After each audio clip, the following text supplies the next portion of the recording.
Welcome to Politics News. I'm a never Trump guy. I never liked him. It makes you think that at a fundamental level, this is sort of a he said, she said, right? And at the end of the day, do you believe Donald Trump, who always tells the truth? Just kidding. Or do you believe that woman on that tape? I cannot stand Trump because I think he's a fraud. Well, I think he's a total fraud that is exploiting these people, who is a total fraud. Like you said, I agree with you on Trump because I don't think that he's the person. I don't think he actually cares about folks. So JD Vance is out here pretending to be America's moral compass. But this week he couldn't find north if it was tattooed on a Chick-fil-A wrapper. You know, this guy went from writing Hillbilly Elegy, the book about escaping poverty, to becoming the vice president of the very system he said was broken. It's like writing a diet book and then opening an all-you-can-eat buffet. He flew to Europe for the Munich Security Conference, gave this speech about how Europe is afraid of its voters, which is hilarious because back home he's afraid of his own. Vice President Maybelline was making the rounds, attempting to defend his boss and the chairman of the FCC with a new fairy tale even a 5-year-old wouldn't believe. Celebrities are rallying to his cause, saying this is a First Amendment assault being carried out by the FCC, Brendan Carr, and by the President of the United States himself. And to that you say? Well, there are two things. When the band fades down as Jimmy Kimmel strolls out, wearing that trademark grin that signals he already knows the punchline.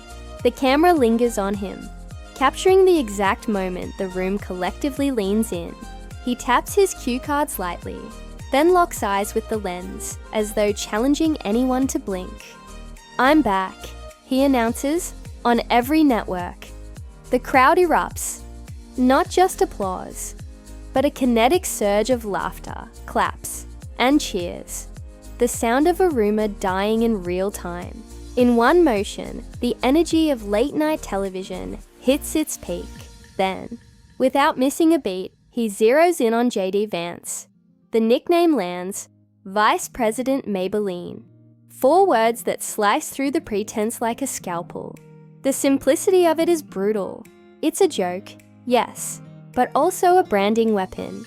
It's like he's out there defending the working class, but the second Trump frowns, JD changes his entire belief system faster than a Tesla stock price. And remember, this is the same JD Vance who once called Trump America's moral disaster. He literally said Trump was cultural heroin. Then he met him and now he's his dealer. He's out there pushing the same stuff he used to warn people about. There is definitely an element of Donald Trump's support that has its basis in racism or xenophobia. I think there's a chance, if I feel like Trump has a really good chance of winning, that I might have to hold my nose and vote for Hillary Clinton. I think that I'm going to vote third party because I can't stomach Trump. I think that he's noxious and is leading the white working class to a very dark. A label that sticks. A mirror held up to ego, an image alike. The effect is instantaneous. It lands like a precision strike, the kind of joke that exposes vanity, insecurity, and political theater all at once. Somewhere, a communications aide spills coffee onto an expensive suit. Somewhere else, a senator pretends not to hear while furiously rage-typing a rebuttal. Across social media feeds, the 47th president's most loyal sidekick spins the narrative. It's all about ratings, folks. Just ratings. And yet, in spinning that line, he himself becomes the punchline.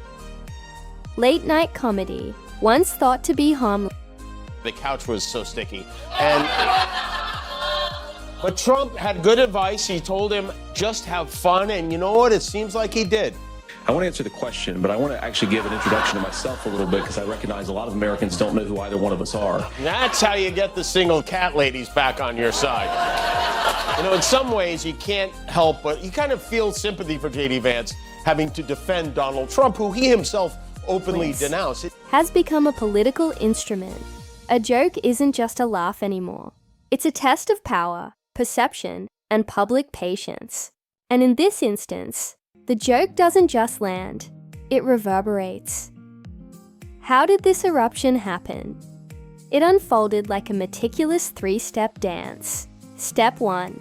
In the lead up to Brooklyn Week, JD Vance toured Friendly Studios. He accused Kimmel of hiding behind declining ratings, demanded an apology for what he termed slander, and maintained a straight face throughout. Big talk, perfect setup, unintentional foreshadowing. Step 2. Kimmel returns hotter than ever. The lights flare, the audience roars, and he announces his presence across networks.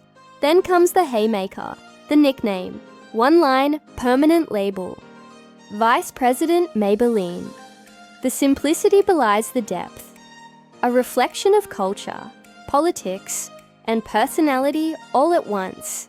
Step 3. Vance scrambles onto Fox News. He demands contrition, insists the joke, proves his point, yet in doing so, he amplifies the narrative.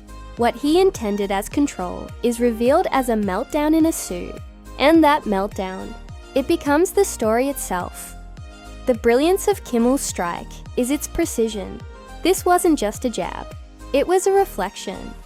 4 words summarized an entire political aesthetic: performative toughness, obsession with brand over substance, the compulsion to appear perfect under scrutiny, and the dissonance between image and policy. It's worth pausing here. In the era of social media, every public action becomes a permanent record. Kimmel's nickname landed under fluorescent lights, captured in HD